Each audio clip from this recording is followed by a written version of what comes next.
बिस्मिल्लाहिर्रहमानिर्रहीम। इय्याका नअबुदु व इय्याका नस्तईन। आज का जो हमारा लेक्चर होने जा रहा है 9th क्लास फिजिक्स, चैप्टर है डायनामिक्स। उसमें हम लोग ये दो टर्म्स डिस्क्राइब करेंगे, one is force and second one is momentum. पहले मैं थोड़ा डायनामिक्स को बताता चलूँ कि डायनामिक्स है क्या। हमने प्रीवियस चैप्टर पढ़ के आए हम लोग, वो था काइनेमेटिक्स।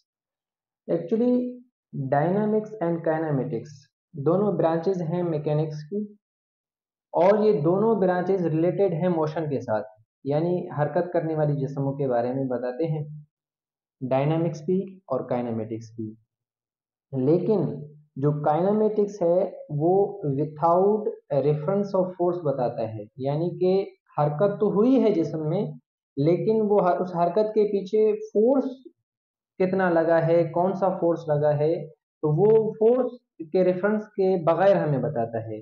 लेकिन जो मैकेनिक्स है, सॉरी डायनामिक्स है, वो फोर्स भी बताता है, यानी कि कोई चीज अगर हरकत में आई है तो फोर्स कितना लगा है, कौन सा फोर्स लगा है, तो वो ये चीजें भी हमें बताते हैं डायनामिक्स में। तो डायनामिक्स में ये दो टर्म्स हैं, एक है फोर्स, एक है मोमेंटम। फोर्स क्या है? Force is the agent which change the state, shape or direction or tends to change the state, shape or direction। तीन चीजों का जिक्र है इसमें। ये चेंज करता है स्टेट को, शेप को या डायरेक्शन को। देखें, कोई भी बॉडी अगर रेस्ट में है, जैसे न्यूटन ने अपने फर्स्ट लॉ में क्या कहा था कि अगर कोई बॉडी रेस्ट में है तो तब तक के लिए वो हरकत में नहीं आ सकती जब तक के लिए हम उसके ऊपर कोई आउटर फोर्स एग्जर्ट ना करें। तो ये यही कह रहा है कि change the state of shape, यानी कि हम फोर्स एग्जर्ट करेंगे तो उसका स्टेट चेंज हो जाएगा। अगर कोई बॉडी रेस्ट में है तो वो हरकत में आ जाएगा, अगर कोई बॉडी हरकत में है तो वो रेस्ट में आ जाएगा, यानी उसका स्टेट चेंज हो जाएगा जब फोर्स एग्जर्ट करेंगे। दूसरी बात कही कि शेप, हाँ शेप भी चेंज कर सकता है फोर्स। लेट सपोज हमारे पास एक बोतल है छोटी, अगर उसके ऊपर हम फोर्स एग्जर्ट करेंगे तो उसका शेप चेंज हो जाएगा, ठीक है। और उसके अलावा कह रहा है कि डायरेक्शन, हाँ डायरेक्शन भी चेंज कर सकता है फोर्स। लेट सपोज कोई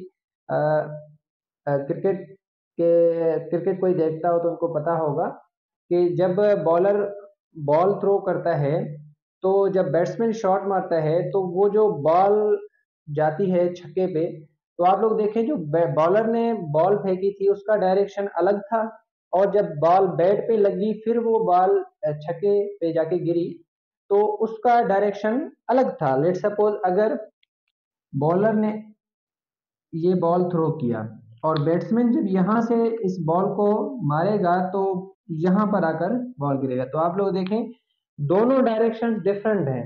इस डायरेक्शन में जा रही थी, फिर इस डायरेक्शन में बॉल आई, तो इस डायरेक्शन को चेंज करने वाली वो चीज क्या थी? वो था फोर्स। इसने फोर्स एक्सर्ट किया इसके ऊपर तो इसने डायरेक्शन चेंज की। तो ये तीन चीजें, फोर्स किसी भी स्टेट को चेंज करता है, या किसी भी शेप को चेंज करता है, या किसी भी चीज के डायरेक्शन को चेंज करता है। आगे कह रहे हैं are tends to change the state, shape और डायरेक्शन। कह रहे हैं कि या तो कोशिश करता है कि शेप, डायरेक्शन या स्टेट को चेंज करने की। लेट सपोज अगर कोई गाड़ी हरकत में है, एक कोई बड़ी गाड़ी आ रही है हरकत में है, तो मैं उसके ऊपर फोर्स तो एग्जर्ट करूंगा रोकने के लिए, लेकिन मैं उसको रोक नहीं पाऊंगा। क्यों? क्योंकि उसका मैस ज्यादा है, उसका इनर्शिया ज्यादा है, और उसमें मोमेंटम भी ज्यादा है। तो देखें उसको मैं रोक नहीं पाऊंगा। तो उसके बमुकाबिल एक छोटी सी जिस्म हो, वो हरकत में आ रही है तो उसको मैं रोक पाऊंगा। लेकिन दोनों सूरत में मैंने फोर्स तो एग्जर्ट किया, बड़े जिस्म पे भी किया और छोटे पे भी। अब यानी कि इसका बड़े जिस्म का स्टेट चेंज नहीं हुआ, वो हरकत में था, वो मुझे कुचल के नीचे चला गया, तो यानी उसने अपना स्टेट चेंज नहीं किया, वो हरकत में था, हरकत में ही रहा, लेकिन मैंने उसके ऊपर फोर्स एग्जर्ट किया। और जो छोटा जिस्म था उसके ऊपर जब मैंने फोर्स एग्जर्ट किया तो अपना स्टेट उसने चेंज किया, वो रुक गया, पहले हरकत में था फिर रुक गया। तो हम ये नहीं कह सकते कि फोर्स जब हम एक्सर्ट करें तो लाजमी बात है कि वो अपना स्टेट चेंज करे, नहीं, स्टेट चेंज करे या वो चेंज ना करे, लेकिन फोर्स दोनों सूरतों में हमारा लगता है। ठीक है। और उसके बाद शेप, अगर कोई चीज है उसका अगर हम शेप चेंज करना चाहें, लेट सपोज एक बोतल है छोटी, उसको ऊपर हम जब फोर्स एक्सर्ट करते हैं तो उसका शेप चेंज हो जाता है, लेकिन उसके मुकाबिल ये मार्कर है, इसके ऊपर जितना भी मैं फोर्स एक्सर्ट कर रहा हूँ इसका शेप चेंज नहीं हो रहा। तो यानी फोर्स मैंने दोनों चीजों पे एक्सर्ट किया है। और तीसरी बात है डायरेक्शन, अगर कोई जैसे कि बॉल का डायरेक्शन तो मैंने चेंज किया, इसके मुकाबिल एक बड़ी पत्थर हो, कोई इतनी बड़ी हैवी चीज हो, तो उसका डायरेक्शन में ऐसे चेंज नहीं कर सकता। तो फोर्स दोनों सूरत में लगता है। फोर्स एक ऐसी एजेंट है जो हरकत करने वाले जिस्म को रेस्ट में लाए या रेस्ट में लाने की कोशिश करे, या रेस्ट वाले जिस्म को हरकत में लाए या हरकत में लाने की कोशिश करे, या किसी भी चीज के शेप को चेंज करे या चेंज करने की कोशिश करे, या किसी भी चीज के डायरेक्शन को चेंज करे या चेंज करने की कोशिश करे, दोनों सूरत में हमारा फोर्स लगता है। अब फोर्स का हमारे पास फार्मूला है, हम लोगों ने सेकंड लॉ ऑफ मोशन में पढ़ा था, Newton second law of motion, कि F equals to ma, F equals to ma। अगर m हम देखें तो m क्या है इधर हमारा, m का यूनिट मास है, तो मास मतलब किलोग्राम। एक्सेलरेशन होता है मीटर पर सेकंड स्क्वायर, पर स्क्वायर को अगर मैं ऊपर लेकर जाऊं तो ये -2 हो जाएगा, और ये F यानी कि न्यूटन। तो यानी देखें, ये किलोग्राम मीटर पर सेकंड स्क्वायर बराबर होता है 1 न्यूटन के। तो ये चीज आप लोगों ने ध्यान में रखनी है। ठीक है। तो F equals to M A, ये यूनिट अगर हम लोग बना लें तो न्यूटन बराबर होता है किलोग्राम मीटर पर सेकंड स्क्वायर के। तो ये था सारा फोर्स के हवाले से। अब चलते हैं मोमेंटम की तरफ। मोमेंटम क्या है, देखें, एक बड़ी जिस्म है हमारे पास, जब वो सामने से आ रही है तो हम उसको नहीं रोक पा रहे क्योंकि उसका मास ज्यादा है। और एक उसके बनिस्बत एक छोटी जिस्म जब आ रही है तो उसको हम रोक सकते हैं। तो हम क्या कह सकते हैं कि जो बड़ी जिस्म है उसका मोमेंटम ज्यादा है और जो छोटी जिस्म है उसका मोमेंटम कम है। ऐसा नहीं है। देखें, जब कोई बड़ी जिस्म आ रही होती है हमारे सामने तो हम उसको रोक नहीं पाते, लेकिन लाजमी नहीं है कि हम हर छोटे जिस्मों को भी रोक पाए। लेकिन फॉर एग्जांपल, एक बुलेट आ रही है, गन से किसी ने फायर किया है बुलेट, हम बुलेट को तो नहीं रोक सकते। तो क्या मसला था, ये तो छोटी जिस्म थी, वो बड़ी जिस्म थी, लेकिन दोनों को हम रोक नहीं पाए। हमेशा ऐसा नहीं होता कि हम छोटी जिस्म को रोक पाए और बड़ियों को नहीं। तो वो वेलोसिटी पे भी डिपेंड करता है। तो मोमेंटम के बारे में इन्होंने कहा, the momentum of an object equal to the mass multiplied by the velocity of the object. यानी मोमेंटम बराबर होता है, मोमेंटम को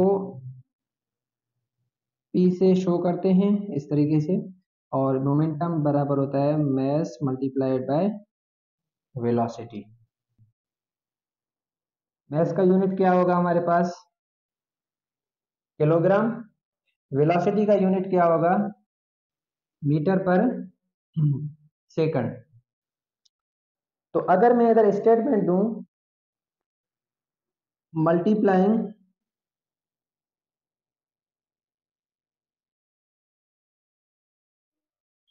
मल्टीप्लाइंग एंड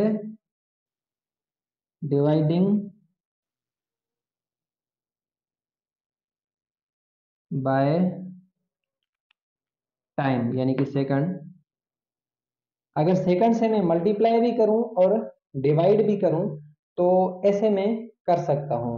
ये मैथमेटिक का रूल है कि अगर आप किसी भी चीज को मल्टीप्लाई भी कर रहे हैं और उसी सेम टाइम पे उसको डिवाइड भी कर रहे हैं तो ये आप कर सकते हैं।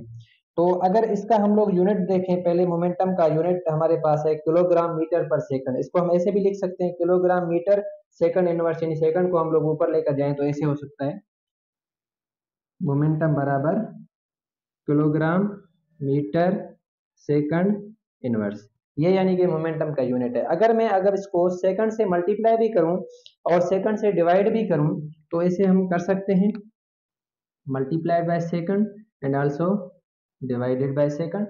तो जब ये जो नीचे सेकंड है इसको मैं ऊपर लेकर जाऊं तो ये सेकंड इनवर्स हो जाएगा, यानी कि यूनिट बन जाएगा kilogram metre second inverse multiplied by, ये जो सेकंड ऊपर आ जाएगा वो भी सेकंड इनवर्स होगा और मल्टीप्लाइड बाय ये हमारा जो सेकंड पॉजिटिव वो पड़ा हुआ है। अब जो बेस सेम है इन दोनों के, सेकंड इनवर्स इनके बेस देखो सेम है तो मल्टीप्लाई में पावर ऐड होंगे, तो ये बन जाएगा मोमेंटम का unit P equals to kilogram metre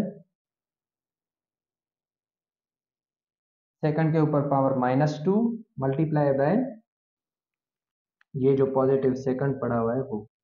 अगर इस चीज को आप लोग देखें, किलोग्राम मीटर पर सेकंड स्क्वायर किसके बराबर है? किलोग्राम मीटर पर सेकंड स्क्वायर किसके बराबर है? न्यूटन के बराबर है। तो यानी इस सारे टर्म को उठा के मैं न्यूटन इसकी जगह पे लिख सकता हूँ, किलोग्राम मीटर पर सेकंड स्क्वायर की जगह पे मैंने लिखा न्यूटन और उसके साथ मल्टीप्लाई में क्या लिखा हुआ है? सेकंड। तो यानी कि मोमेंटम का यूनिट अगर आप लोगों से कोई पूछे तो वो न्यूटन सेकंड भी हो सकता है, किलोग्राम मीटर पर सेकंड भी हो सकता है और न्यूटन सेकंड भी इसका यूनिट हो सकता है। आज के लिए इतना ही, तब तक के लिए अपना बहुत सारा ख्याल रखिएगा। एंड द लाजमी चीज, चैनल को लाइक करिए, सब्सक्राइब करिए और बेल आइकन को प्रेस करना नहीं भूलें। अल्लाह हाफिज।